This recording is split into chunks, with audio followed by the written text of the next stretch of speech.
ಅಂದರೆ ಈಗ charges frame ಆಗಿತ್ತು ಲಾಸ್ಟ್ ಡೇಟಲ್ಲಿ. ಚಾರ್ಜಸ್ ಫ್ರೇಮ್ ಅಂತ ಹೇಳಿದ್ರೆ ಯಾರ್ಯಾರ ಮೇಲೆ ಏನೇನು ಆರೋಪ ಇದೆ ಅಂತ ಹೇಳ್ಬಿಟ್ಟು ಜಡ್ಜು ಅವ್ರಿಗೆ ತಿಳಿದಿರುವಂತಹ ಒಂದು ಭಾಷೆಯಲ್ಲಿ ಹೇಳ್ತಾರೆ, ಅವ್ರಿಗೆ ಕೇಳ್ತಾರೆ, ಏನು ನೀವು ತಪ್ಪನ್ನು ಒಪ್ಕೊಳ್ತೀರಾ ಇಲ್ವಾ ಅಂತ ಕೇಳಿದಾಗ ಅವರು ಇಲ್ಲ ಅಂತ ಹೇಳಿದಾಗ ಕೇಸು ಕಂಟೆಸ್ಟ್ ಆಗುತ್ತೆ. ಕಂಟೆಸ್ಟ್ ಆದಲ್ಲಿ ನೆಕ್ಸ್ಟ್ ಸ್ಟೇಜ್ ಬಂದು ಎವಿಡೆನ್ಸಿಗೆ ಪೋಸ್ಟ್ ಆಗುತ್ತೆ. ಸೊ ಎವಿಡೆನ್ಸಿಗೆ ಪೋಸ್ಟ್ ಆದಲ್ಲಿ ಚಾರ್ಜ್ ಶೀಟಲ್ಲಿ ಎಷ್ಟು ಜನ ವಿಟ್ನೆಸಸ್ ಇರ್ತಾರೆ, ಇದರಲ್ಲಿ 237 ಏನೋ ವಿಟ್ನೆಸಸ್ಗಳಿದ್ದಾರೆ. ಸೊ ಅವರಿಗೆ ಒಬ್ಬರ ನಂತರ ಒಬ್ಬರು ಸಮನನ್ನು ಕೋರ್ಟಿಂದ ಸಮನ್ಸ್ ಇಶ್ಯೂ ಆಗುತ್ತೆ ಕೋರ್ಟಿಗೆ. ನೀವು ಈ ಥರ ಪೊಲೀಸ್ನವರಿಗೆ ಹೇಳಿಕೆ ಕೊಟ್ಟಿದ್ದೀರಾ, ಆ ಹೇಳಿಕೆನ ಕೋರ್ಟ್ನಲ್ಲಿ ಬಂದು ನೀವು ಸಾಕ್ಷಿ ಹೇಳಬೇಕು ಅಂತ ಹೇಳ್ಬಿಟ್ಟು ಅವರಿಗೆ ಸಮನ್ಸನ್ನು ಇಶ್ಯೂ ಮಾಡಿರ್ತಾರೆ. ಅದರ ಪ್ರಕಾರವಾಗಿ ಅವರ ತಂದೆ ಮತ್ತು ತಾಯಿ ಅವರಿಗೆ ಸಮನ್ಸ್ ಇಶ್ಯೂ ಆಗಿದೆ ಕೋರ್ಟಿಂದ. ಅವರು ಬಂದು ಕೋರ್ಟಲ್ಲಿ ಸಾಕ್ಷಿಯನ್ನು ನೋಡ್ತಿರ್ತಾರೆ. ಫಸ್ಟು ಇದ್ರ ಪ್ರೊಸೀಜರ್ ಏನಪ್ಪ ಅಂತ ಹೇಳಿದ್ರೆ ಎಕ್ಸಾಮಿನೇಷನ್ ಇನ್ ಚೀಫ್ ಅಂತ ಕರಿತೀವಿ. ಅದನ್ನು ಅಭಿಯೋಜಕರ ಕಡೆಯಿಂದ ಮಾಡ್ತಾರೆ. ಅಂದರೆ ಏನು ಸಾಕ್ಷಿನ ಹೇಳಿರ್ತಾರೆ ಅದನ್ನು ತಿರ್ಗಾ ಒಂದ್ಸತಿ ಅವರ ಮೈಂಡ್ನ ರಿಫ್ರೆಶ್ ಮಾಡಲಿಕ್ಕೆ ತಿರ್ಗಾ ಪಬ್ಲಿಕ್ ಪ್ರಾಸಿಕ್ಯೂಟರ್ ಕಡೆಯಿಂದ ಮಾಡಿಸ್ತಾರೆ. ಅದಾದ ನಂತರ ಆರೋಪಿಯ ಪರವಾದ ವಕೀಲರು ಅದನ್ನು ಕ್ರಾಸ್ ಎಕ್ಸಾಮಿನೇಷನ್ ಮಾಡಬೇಕಾಗುತ್ತೆ. ಸೊ ಅದನ್ನು ಕ್ರಾಸ್ ಎಕ್ಸಾಮಿನೇಷನ್ ಕೂಡ ಮಾಡಿದ್ದಾರೆ. ಈಗಾಗಲೇ ಆರೋಪಿ ನಂಬರ್ 1 ಯಾರು ಇದ್ದಾರೆ ವಕೀಲರು, ಅವರು ಕ್ರಾಸ್ ಎಕ್ಸಾಮಿನೇಷನ್ ಮಾಡಿದ್ದಾರೆ. ಇನ್ನೂ ಮೋಸ್ಟ್ ಪ್ರಾಬಬ್ಲಿ ಫರ್ದರ್ ಕ್ರಾಸ್ ಮಾಡಬೇಕು ಅಂತ ಅಂದ್ಕೊಂಡಿದ್ದೀನಿ ನಾನು, ಮಾಡ್ತಾರೆ ಅನಿಸುತ್ತೆ. ಅದಾದ ನಂತರ ಒಬ್ರದ್ದಾದ್ಮೇಲೆ ಒಬ್ಬರು ವಕೀಲರು ಕಂಪ್ಲೀಟ್ ಆದಮೇಲೆ ಇನ್ನೊಬ್ಬರು ವಕೀಲರು ಯಾರಿರ್ತಾರೆ, ಅಕ್ಯೂಸ್ ನಂಬರ್ 2 ವಕೀಲರು ಯಾರಿರ್ತಾರೆ ಅವರು ಕ್ರಾಸ್ ಎಕ್ಸಾಮಿನೇಷನ್ ಮಾಡಬೇಕಾಗುತ್ತೆ. ಆಮೇಲೆ 3, 4, 5, 6, 7 17 ಜನ ವಕೀಲರು ಕ್ರಾಸ್ ಎಕ್ಸಾಮಿನೇಷನನ್ನು ಮಾಡಬೇಕಾಗುತ್ತೆ. ಸೊ ಈ ಥರ. ಅಂದರೆ ಸರ್ ಈಗ ಮಾಡಿರೋದು ಅವರ ತಂದೆ ತಾಯಿ ಅವ್ರನ್ನ ಸರ್? ಹೌದು. ಓಕೆ, ಯಾವ್ಯಾವ ಥರ ಸರ್, ಏನೇನು ಕೇಳಿರ್ಬೋದು, ಏನೇನು ಕೇಳಿದಾರೆ ಅಂತ ಸರ್? ಅಂದರೆ ಅವರು ಸಾಕ್ಷಿಯನ್ನು ನುಡಿದಿರ್ತಾರೆ.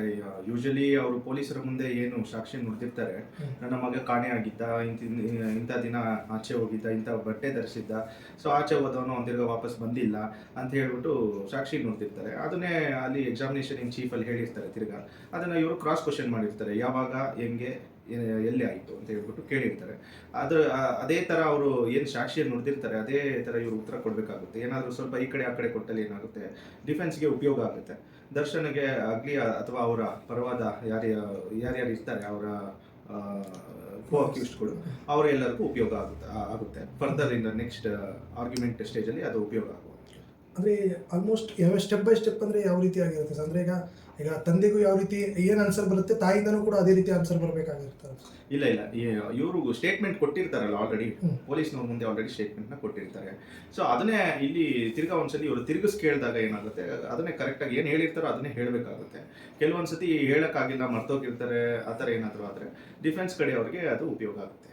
ಓಕೆ ಸರ್, ಈಗ ಇಲ್ಲಿ ಅದೇ ನಡೆದಿರೋದೆಲ್ಲ ಬೆಂಗಳೂರಲ್ಲಿ ಅಂತ, ಬಟ್ ಅವ್ರನ್ನ ಕ್ರಾಸ್ ಎಕ್ಸಾಮಿನೇಷನ್ ಅಂದರೆ ಎಷ್ಟು ಸತಿ ಮಾಡ್ಬೋದು ಸರ್? ನೋಡಿ, ಕೆಲವೊಬ್ರು ಇದೆಲ್ಲ ಅವರು ವಕೀಲರ ಒಂದು ಸ್ಟೈಲ್ಸ್ ಆಗಿರುತ್ತೆ. ಒಬ್ಬೊಬ್ರಿಗೆ ಒಂದೊಂದು ಸ್ಟೈಲ್ ಇರುತ್ತೆ. ಒಬ್ಬೊಬ್ರು ಕ್ರಾಸೇ ಮಾಡೋದಿಲ್ಲ. ಯಾಕಂತ ಹೇಳಿದ್ರೆ ಇದು ನೇರ ಸಾಕ್ಷಿ ಅಲ್ಲ ಅಥವಾ ಐ ವಿಟ್ನೆಸ್ ಸಾಕ್ಷಿ ಅಲ್ಲ. ಇದು ಜಸ್ಟ್ ನನ್ನ ಮಗ ಇಂಥ ದಿನ ಆಚೆ ಹೋದ, ಅವನು ಇನ್ನೂ ವಾಪಸ್ ಬಂದಿರೋದಿಲ್ಲ ಅಂತ ಹೇಳ್ತಾರೆ.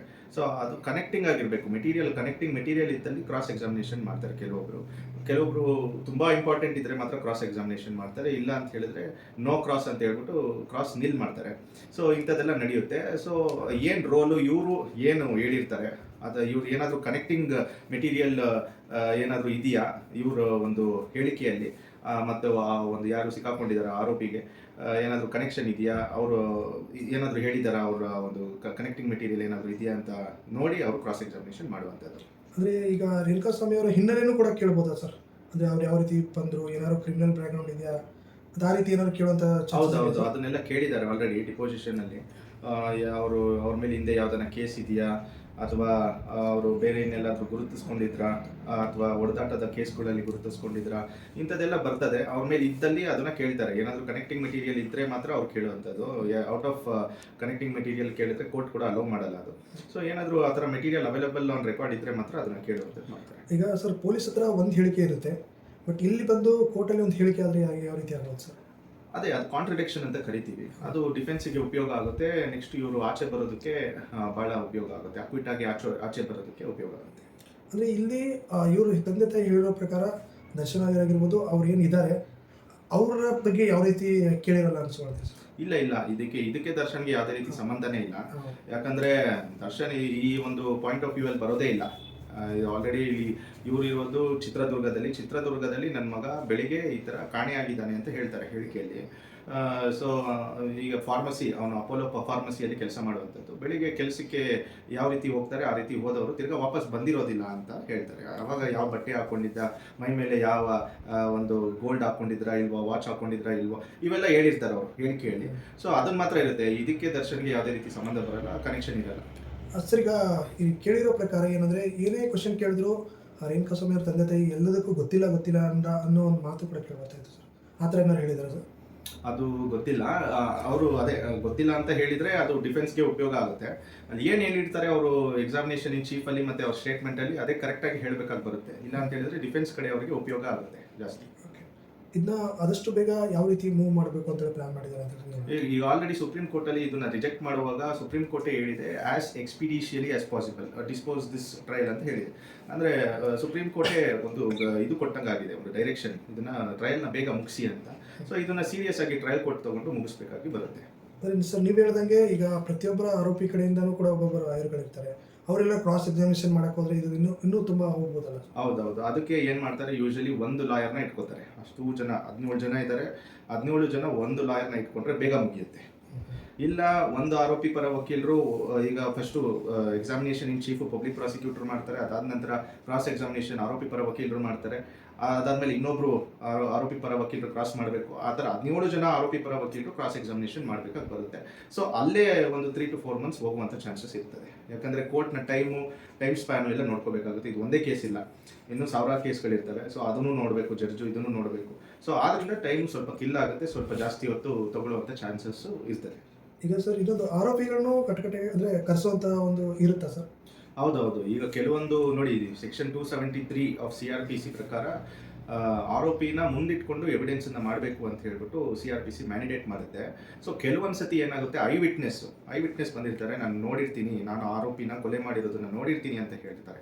ಸೊ ಅವರು ಈಗ ಆ ಸಾಕ್ಷಿನ ನುಡಿಬೇಕಾರೆ, ಎಕ್ಸಾಮಿನೇಷನ್ ಇನ್ ಚೀಫ್ ಆಗಬೇಕಾರೆ ಅಥವಾ ಕ್ರಾಸ್ ಎಕ್ಸಾಮಿನೇಷನ್ ಆಗಬೇಕಾರೆ ಅವ್ರನ್ನ ಗುರುತಿಸ್ಬೇಕಾಗಿ ಬರುತ್ತೆ. ಸೊ ಅವಾಗ ಅವರು ಪ್ರೆಸೆಂಟ್ ಇರಲೇಬೇಕಾಗುತ್ತೆ.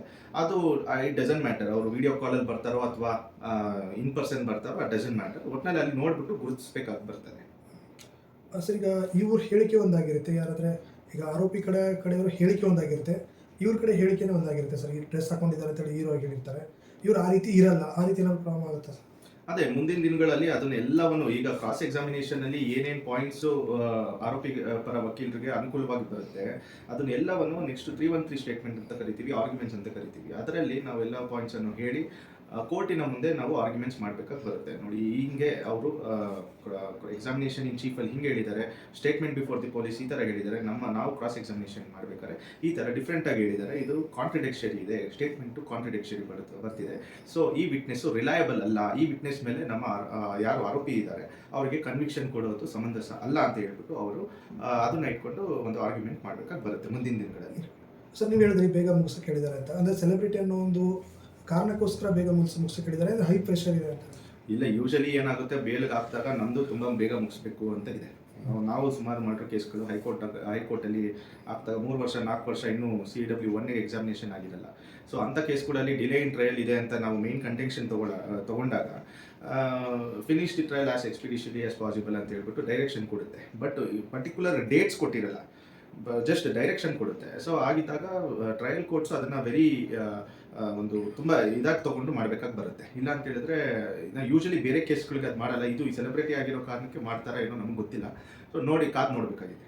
ಈಗ ಸರ್ ರೇಣುಕಾಸ್ವಾಮಿ ಅವರ ತಂದೆ ತಾಯಿ ಮತ್ತೆ ಕರೆಸುವಂಥ ಇನ್ನೂ ಬೇರೆ ವಕೀಲರು ಇದು ಮಾಡಿದ್ರೆ ಕರೆಸ್ಬೋದಲ್ಲ ಸರ್? ಹೌದೌದು, ಈಗ ಆಲ್ರೆಡಿ ಒಂದ್ಸತಿ ಬಂದಿದ್ದಾರೆ ಅವರು, ಇನ್ನು ಎಷ್ಟು ಸತಿ ಕರೆದ್ರೂ ಬರಲೇಬೇಕಾಗುತ್ತೆ. ಯಾಕಂದರೆ ಸಾಕ್ಷಿನ ಅವರು ನುಡಿದಿದ್ದಾರೆ, ಅದೇ ರೀತಿ ನುಡಿಬೇಕಾಗುತ್ತೆ. ಅವರು ಹಾಸ್ಟೆಲ್ ಅಂತೂ ಆಗಲ್ಲ, ಅಂದರೆ ಪ್ರತಿಕೂಲ ಸಾಕ್ಷಿ ಅಂತೂ ಹೇಳಲ್ಲ, ಯಾಕಂದರೆ ಅವರ ಮಗನೇ ಆಗಿರೋದ್ರಿಂದ. ಈಗ ಫಸ್ಟ್ ಆರೋಪಿ ಪರ ವಕೀಲರು A1 ಪರ ವಕೀಲರು ಕ್ರಾಸ್ ಎಕ್ಸಾಮಿನೇಷನ್ ಮಾಡಿದ್ದಾರೆ, ಅದು ಪೂರ್ತಿ ಕ್ರಾಸ್ ಮಾಡಿಲ್ಲ. ತಿರ್ಗಾ ಅವರು ಕರೀತಾರೆ, ತಿರ್ಗಾ ಸಮನ್ ಕೊಟ್ಟು ಕರೀತಾರೆ ಫುಲ್ ಕ್ರಾಸ್ ಮಾಡಲಿಕ್ಕೆ. ಅದಾದ ನಂತರ ಆರೋಪಿ ನಂಬರ್ 2 ಪರ ವಕೀಲರು ಏನು ಕ್ರಾಸ್ ಎಕ್ಸಾಮಿನೇಷನ್ ಮಾಡ್ತಾರೆ ಅವ್ರಿಗೂ ತಿರ್ಗಾ ಕರಿಬೇಕಾಗುತ್ತೆ. ಈ ಥರ ಎಷ್ಟು ಸತಿ ಕರೀತಾರೋ ಅಷ್ಟು ಸತಿ ಬರಲೇಬೇಕಾಗುತ್ತೆ. ಅದ್ರ ಜೊತೆಗೆ ಇನ್ನೂ ಸಾಕ್ಷಿಗಳು ಹೇಳೋರಿದ್ದಾರೆ, ಅದೆಲ್ಲನೂ ಕೂಡ ಸಾಕ್ಷ್ಯಾಧಾರಗಳು ಅವೆಲ್ಲ ಹೊರಬರಬೇಕಲ್ಲ ಸರ್? ಹೌದೌದು, ಇದರಲ್ಲಿ 237 ಸಾಕ್ಷಿಗಳು ಇದ್ದಾವೆ. ಸೊ ಅದರಲ್ಲಿ ಬೇಕಾದ್ರೆ ಪಬ್ಲಿಕ್ ಪ್ರಾಸಿಕ್ಯೂಟರು ಯಾವ್ದ್ಯಾವುದು ಇಂಪಾರ್ಟೆಂಟ್ ಸಾಕ್ಷಿಗಳಿದೆ ಅದನ್ನ ಮಾತ್ರ ನಾವು ಎಕ್ಸಾಮಿನೇಷನ್ ಮಾಡ್ತೀವಿ ಅಂತ ಹೇಳ್ಬಿಟ್ಟು ಒಂದು ಕೋರ್ಟಿಗೆ ಅರ್ಜಿ ಕೂಡ ಸಲ್ಲಿಸ್ಬೋದಾಗುತ್ತೆ. ಅದನ್ನ ಕೋರ್ಟ್ ಪರಿಗಣನೆಗೆ ತಗೊಳ್ಳೋದು ಬಿಡೋದು ಕೋರ್ಟಿನ ವಿವೇಚನೆಗೆ ಬಿಟ್ಟಿರುತ್ತೆ ಸರ್. ಓಕೆ. ಸರ್ ಇನ್ನು ಈಗ ಇದು ಎಷ್ಟು ದಿನ ಹೋಗ್ಬೋದು ಅಂತ ಅನ್ಸುತ್ತೆ ಸರ್ ಆಲ್ಮೋಸ್ಟ್ ಆಗ ನಾರ್ಮಲಾಗಿ ಎಷ್ಟು ವರ್ಷ ಹೋಗ್ತದೆ ಇವೆಲ್ಲ? ಅಂದರೆ ಈ ಈಗ ಥರ ಟ್ರಯಲ್ ಕೇಸ್ ನಡೀತಾ ಇದೆ ಇದು. ಟ್ರಯಲ್ ಅಂತ ಯಾಕಂದರೆ ಮಂತ್ಲಿ ಒನ್ಸ್ ಡೇಟ್ ಕೊಡ್ತಾರೆ. ಓಕೆ. ಈಗ ಸ್ಪೀಡಿ ಟ್ರಯಲ್ ಅಂತ ಹೇಳಿದ್ರೆ ಡೇ ಟು ಡೇ ಬೇಸಿಸ್ ಮೇಲೆ ಮಾಡಬೇಕು ಅಂತಂದರೆ ಒಂದು ತಿಂಗಳಲ್ಲಿ 3-4 ಸತಿ ಹಿಯರಿಂಗ್ ತೊಗೋಬೇಕು ಅಂತ ಇದೆ. 2-3 ಸತಿ ಅಟ್ಲೀಸ್ಟ್ ತೊಗೊಳ್ಳೇಬೇಕು ಅಂತ ಹೈಕೋರ್ಟ್ ಸುಪ್ರೀಂ ಕೋರ್ಟ್ ಡೈರೆಕ್ಷನ್ಸ್ ಪ್ರಕಾರ ಇರುತ್ತೆ. ಬಟ್ ಈ ಒಂದು ಪರ್ಟಿಕ್ಯುಲರ್ ಕೇಸಲ್ಲಿ supreme court as expeditiously as possible ಅಂತ ಹೇಳಿದೆ, ಆದಷ್ಟು ಬೇಗ ಮುಗಿಸಿ ಅಂತ ಹೇಳಿದೆ. ಸೊ ಆದ್ದರಿಂದ ಮಂತ್ಲಿ ಒನ್ಸ್ ಡೇಟ್ ಕೊಟ್ಟರೇನೂ ಸಹ ಇದು ಮಿನಿಮಮ್ ಇನ್ನೂ 1-1.5 ವರ್ಷ ಬೇಕಾಗುತ್ತೆ, ನಡೆಯುತ್ತೆ. ಓಕೆ. ಈ ಮಧ್ಯದಲ್ಲಿ ಏನಾದ್ರು ಬೇಲ್ ಕೊಡೋ ಚಾನ್ಸಸ್ಸು ಅಥವಾ ಬೇಲ್ ಇಶ್ಯೂ ಮಾಡೋ ಚಾನ್ಸಸ್ ಏನಾದ್ರು ಇದೆ? ನೋಡಿ, examination of the material witness ಅಂತ ಕರಿತೀವಿ. ಅಂದರೆ ಮೆಟೀರಿಯಲ್ ವಿಟ್ನೆಸ್ ಅಂತ ಹೇಳಿದ್ರೆ ಈ ಕೇಸ್ನಲ್ಲಿ ಯಾರ್ಯಾರು ಐ ವಿಟ್ನೆಸ್ಗಳು ಇರ್ತಾರೆ, ಇಂಪಾರ್ಟೆಂಟ್ ವಿಟ್ನೆಸ್ಗಳು ಯಾರ್ಯಾರು ಇರ್ತಾರೆ, ಅವ್ರದ್ದು ಪೂರ್ತಿ ಕ್ರಾಸ್ ಎಕ್ಸಾಮಿನೇಷನ್ ಮುಗಿದ ನಂತರ ಅದರಲ್ಲಿ ಏನಾದರೂ ಆರೋಪಿ ಪರ ವಕೀಲರಿಗೆ ಕಾಂಟ್ರಡಿಕ್ಷರಿ ಸ್ಟೇಟ್ಮೆಂಟ್ಗಳು ಏನಾದರೂ ಕಂಡು ಬಂದಲ್ಲಿ ಅವ್ರು ಬೇಕಾದ್ರೆ ಬೇಲೆಗೆ ಹಾಕೊಬೋದು. ಇದೇ ಸೆಷನ್ ಕೋರ್ಟಲ್ಲಿ ಬೇಕಾದ್ರೆ ಬೇಲ್ಗೆ ಹಾಕೊಬೋದು, ಇಲ್ಲಿ ರಿಜೆಕ್ಟ್ ಆದರೆ ತಿರ್ಗಾ ಹೈಕೋರ್ಟ್ಗೆ ಹಾಕೋಬೋದು, ಹೈಕೋರ್ಟಲ್ಲಿ ರಿಜೆಕ್ಟ್ ಆದರೆ ಸುಪ್ರೀಂ ಕೋರ್ಟಲ್ಲಿ ಹಾಕೊಂಡು ಬೇಲ್ ಮಾಡಿಸ್ಕೋಬೋದಾಗುತ್ತೆ. 17 ಜನ ಆರೋಪಿಗಳಿದ್ದಾರೆ. ಅದರಲ್ಲಿ ಮೇನ್ 1, 2, 3 ಆರೋಪಿಗಳಿಗೆ ಬೇಲ್ ಆಗಲ್ಲ, ಉಳಿದಿರೋರಿಗೆ ಬೇಲ್ ಆಗೋ ಚಾನ್ಸಸ್ ಇರುತ್ತೆ. ನೋಡಿ, ಹಂಗಾಗಲ್ಲ. ಈಗ 1 to 7 ಆಲ್ರೆಡಿ ಬೇಲ್ ಆಗಿ ತಿರ್ಗಾ ರಿಜೆಕ್ಟ್ ಆಗಿದೆ, ಇನ್ನು ಮಿಕ್ಕಿದವ್ರು ಆಚೆ ಇದ್ದಾರೆ. ಸೊ ಈಗ ತಿರ್ಗಾ 1 to 7 ಮಾತ್ರ ಇವರು ಬೇಲ್ಗೆ ಹಾಕೊಬೇಕಾಗಿ ಬರುತ್ತೆ. ಸೊ ಅವ್ರು ಬೇಲ್ಗೆ ಹಾಕೊಂಡಾಗ ತಿರ್ಗಾ ಆಪೋಸಿಟ್ ಅವರು ಅಬ್ಜೆಕ್ಷನ್ ಮಾಡುವಂಥ ಸಾಧ್ಯತೆಯೂ ಇರುತ್ತೆ. ಇಲ್ಲ, ಇವರು ಕೊಡಬಾರ್ದು ಅಂತ ತಿರ್ಗಾ ಅದು ಬಿಡೋದು ಬೇಲ್ ಕೊಡೋದು ಬಿಡೋದು ಕೋರ್ಟಿನ ವಿವೇಚನೆಗೆ ಬಿಟ್ಟಿರೋವಂಥದ್ದು.